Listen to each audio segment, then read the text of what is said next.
Welcome back to my channel.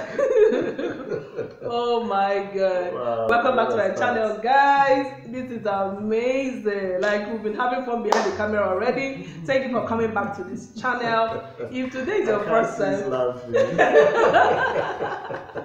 Alright. oh my god, if today is your first time, this is how happy we are in this channel. So you're welcome. I know that one of your goals in life is to be happy, right?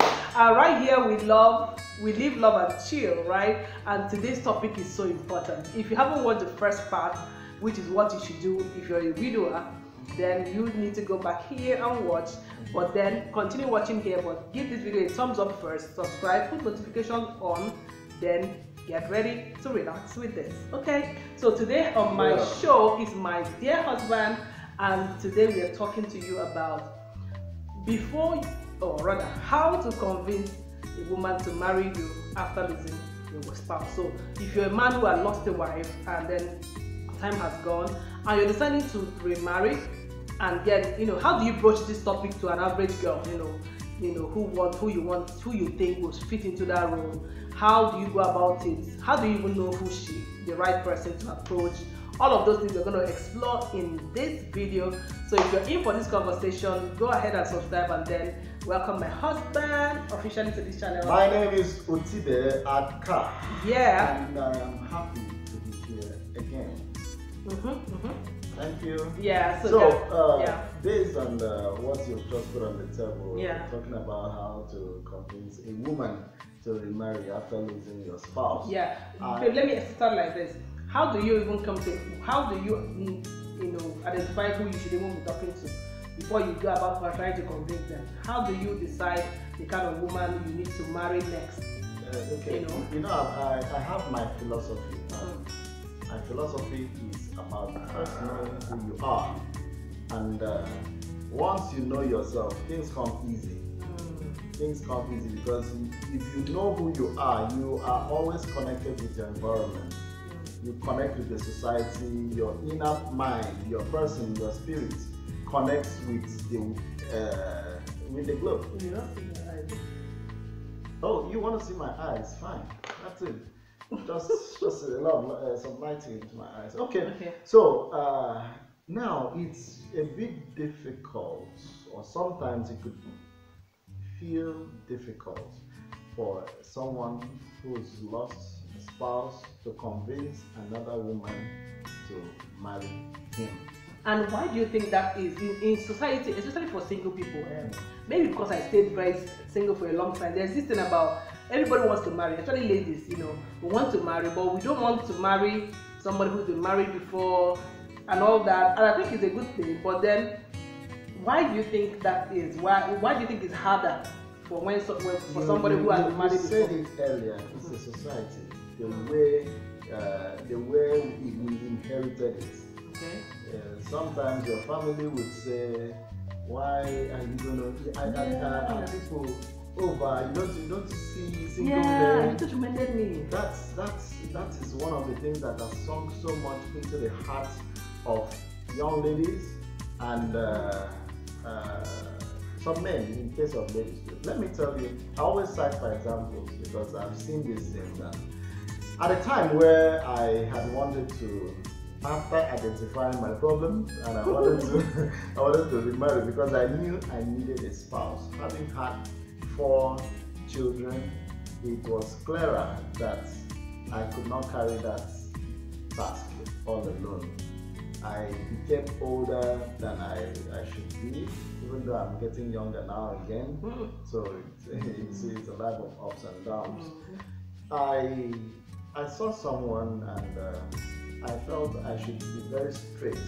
And this is how I've always tried to be. Yeah. In everyone I meet, I go straight to the point.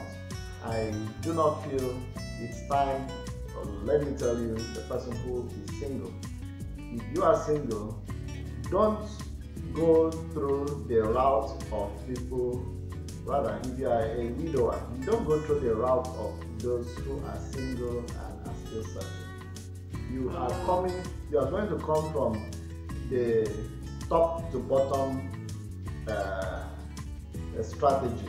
Okay, it's not bottom to top. Okay. You come with a picture that you have in your mind. You must be very clear for what you want. You don't leave any, because for you to convince someone, you need to show that person that this is where we are headed to. If you go from the bottom to top, trial by error, we'll become this, we'll become that, let's do this. No, nobody will want to risk that with you. Because are you serious? I'm telling you, nobody will want to risk that with you. So they want to know exactly what to do. Yeah, you must be clear. You must be very clear at what you are going for. Even if you want, you're already married, and rather you are a widower and you want to marry a widow as well, you have to be clear. These children that we already have, what is it about them? Are we adopting, or rather, is your spouse going to adopt them? Are you going to adopt your spouse's own? Because at that point, you must have that clear decision. Another point could be, do not also look below your level. We talked about high programming and don't look below your level. I think that's why I had even mentioned at some point that it is your level that matters. Because at the point where a man is single, he's not married before, he's wealthy, I said at the point where you are single, and in the wealthy man, and you want to get married to a single girl, you can gamble at that point. Okay, you go to a younger lady, you just want to have fun, but mind you, single, that young lady still hasn't seen life. You get the point? And she will need some time for both of you to play, let me use the word, play around in the marriage, for her to learn, make her mistakes. But this time around, you are not single, you are actually working with a walking stick. You need support. You understand? So you don't need somebody who is going to come and give you the headache of trial by error. It's rare to find. Actually rare to find, because that lady needs to feel her youthful vibe, So you see, it's a Herculean. I must say it's very difficult. Okay, but let me ask: is it because in your case you already had children? What if the person lost his spouse and there was no children involved? Do you think it would be easier for the younger lady to fit into their life? No, it will not be. It will not be easy. Let me tell you why. Because of the society, as I said earlier, there are going to be influences that will come from the parents' side. The lady is going to have her parents say what killed the other person. You understand? Okay, that's another point. At that point, how come they didn't have children? How are you sure you're going to? Exactly. Oh, that's true. Exactly. It doesn't matter how the death came about, but I'm telling you that family influences will come in. It could even come from the man's family. You understand? There will be a lot of detection and all those things. So, you see, how are you going to convince this woman? It still becomes a question. Yeah, that's the key. You see, so you are going to convince her by being clear, knowing what you want. Let me give you my instance. I like this instance. I met one lady at some point, and we were going on well, and everybody kept seeing us. I'm like, oh, this is good. She tried to go on well with the kids too, but somehow I was just watching with my, with my eyes. I was watching. At the time, I said, let me take this thing beyond this level. Young lady, go and tell your father that you have found a man who is ready to marry you. And this man, you know how to present him now. And this man has 4 children. You tell him my work. He lectures in the university. And just go and tell him and let me know, so that I know when to come back, or rather when to come and see me. Because I wouldn't want a situation whereby I actually need help. I was trying to solve a problem, and I'm creating more problems for myself. So take this problem back, or rather take this question back and give them. Man, could you guess the feedback I got? Oh no. I think was it like the feedback I gave you too when you asked me? Let me come. You know, I was patient. I gave her like a week.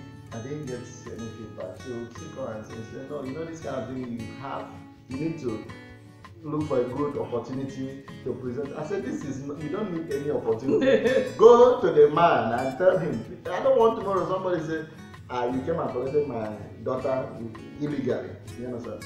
So I just wanted to have my peace of mind. I already had so much on my head. Okay, long story short, she came back and told me something that I think you should know.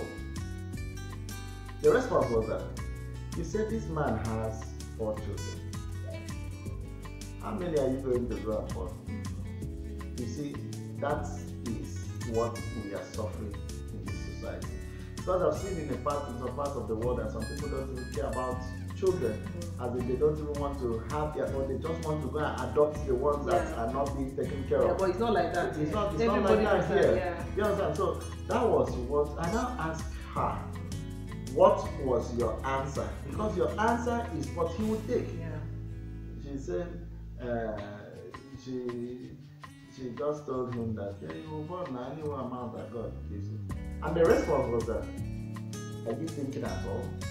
So but you know, all those people, they are just trying to, in their mind, they're trying to be good, they're trying to help the person. They are trying to be realistic. Yeah. They are trying to feel this person has entered into puppy love and can't feel well. So let them open the person's eyes. I'm coming. I would learn at another variation. Okay.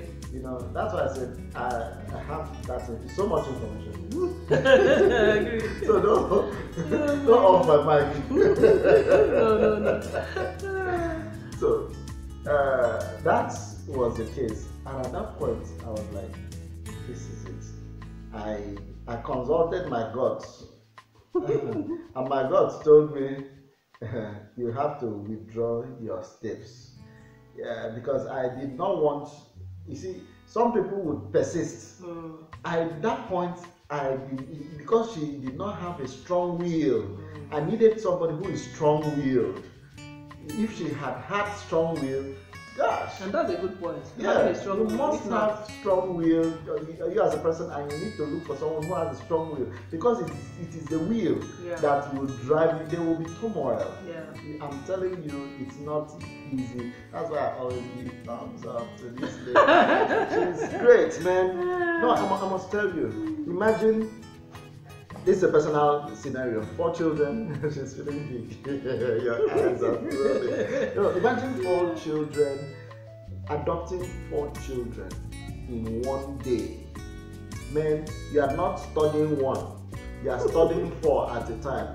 I think I have already given her a PhD already. You know, she's got a PhD in it. So imagine studying 4 children of different ages in one day. You just pick them up and say, I accept.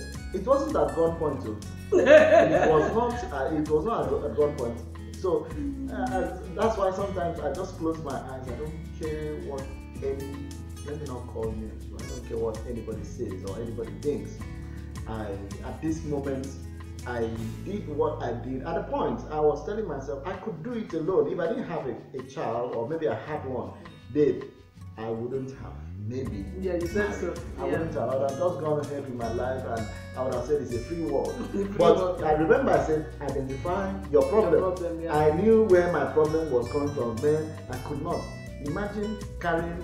Some people don't know about the story. And you did a good job for 3 years. I carried a hands-on a 2-week-old baby. Nurturing that baby from 2-week-old, all thanks to family members who supported. But I was a single parent for 3 whole years. Imagine that.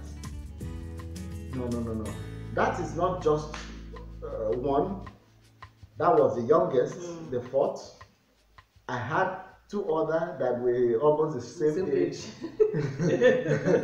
Tom and Jerry. Then I had an 8-year-old that I converted to my cook. Oh gosh. Personal assistant. When I use the word converted, it was like I had to train him to know, because he was the only person who could assist me at that point. So what I did and how I was able to convince a woman was, first, I put my house in order. I called my children, and personally I like to talk to them. I call them and ask them at distance, do you even understand what happened to us? And yes, the eldest said, I understand. The other two said they do, and if I tell you what's been happening, man, behind my back, I think more you can tell them better. There are certain things that happen behind my back that I just wish, I wish I could help. But you see, I put the things on the table, the options, and told them, do you people want me to marry again? The implication means that if I marry again, you have a mother in the name of what people say stepmother, but it is your mother. You want to have another mommy, or you want us to roll it all together? They unanimously say, Daddy, we want to have another mommy. I told them the implications. And the implications is that there are two things involved. This woman might come in and be a Messiah, or might come in and be a tongue in the flesh. If she is a Messiah, you thank God. If she's a tongue in the flesh, there are two things involved.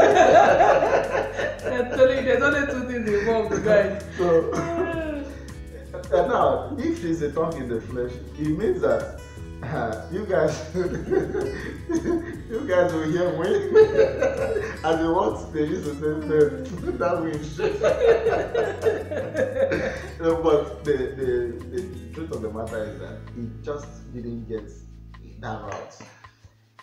He got the route of being a Messiah, and there were two things involved that they needed to learn, because she came in to teach them just as a mother would teach. And I overruled the point of stepmother. There is no stepmother in this house. We don't step. We don't step here. In this house, in this house, what we have is mommy, daddy, and children. Full home, full blown. And we say, may her gentle soul rest in peace. That should be a wonderful work. But we continue. We don't give up. We continue the good job, and we know that God has a perfect plan for all of us. Now, what I'm trying to say is that if you keep your house in order, it will be so clear. When you have a system that runs in any organization, whoever you're bringing into the system will work with the rules, or rather, let me not use rules, the vision of the organization. And if you don't have a vision, that is when you will now see someone who you bring in to come and give you a vision that is not your vision. Yeah, sure. Have I made a point? Yeah. So if I've made a point, I think at this point I should just rest my case.